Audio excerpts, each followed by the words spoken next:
জলাধারে সারিবদ্ধভাবে পাট থেকে হাঁস ছাড়াতে ব্যস্ত কৃষক, কোথাও আবার পাট ছাড়িয়ে শুকানো হচ্ছে রোদে। হাড় ভাঙা খাটুনির পর পাট প্রস্তুত করেও চিন্তার ভাঁজ কৃষকের কপালে।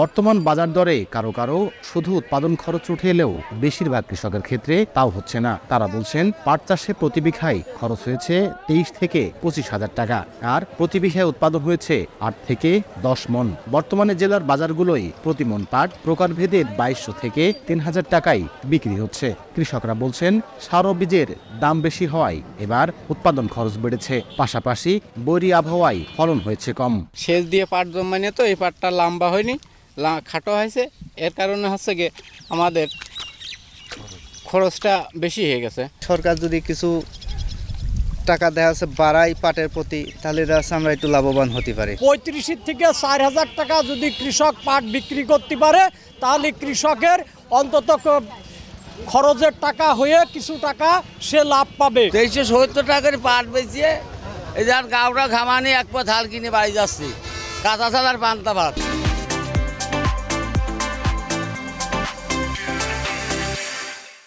তবে কৃষক লোকসান গুনলেও লাভবান হচ্ছেন ব্যবসায়ীরা। লাল পাট যদি ভালো হয় তাহলে 2900 2,500 টাকা, 3,000 আছে 2 আর যদি একটু কমা হয় তাহলে পরে 2700। পাটের এবার ফলন কম, বুঝলেন, এই জন্যই কৃষকের একটু লস হচ্ছে, কিন্তু আমাদের লাভ হচ্ছে। কৃষি বিভাগ বলছে সরকারিভাবেও পাট কেনা হচ্ছে, এতে লাভবান হবেন কৃষকরা। মাঠ লেভেলের কর্মকর্তাদের মাধ্যমে আমরা এটা প্রচারণা চালাচ্ছি। বিভিন্ন সিস্টেমের মাধ্যমে পাট ক্রয় করে ইতিমধ্যে সরকারিভাবে পাট ক্রয় শুরু হবে। কৃষি সম্প্রসারণ অধিদপ্তরের দেওয়ার তথ্য মতে এবছর জেলায় 22,524 হেক্টর জমিতে পাট আবাদের লক্ষ্যমাত্রা ছিল, তবে চাষ হয়েছে 21,446 হেক্টর জমিতে। লোটাস রহমান সোহাগ, সময় সংবাদ, ঝিনাইদহ।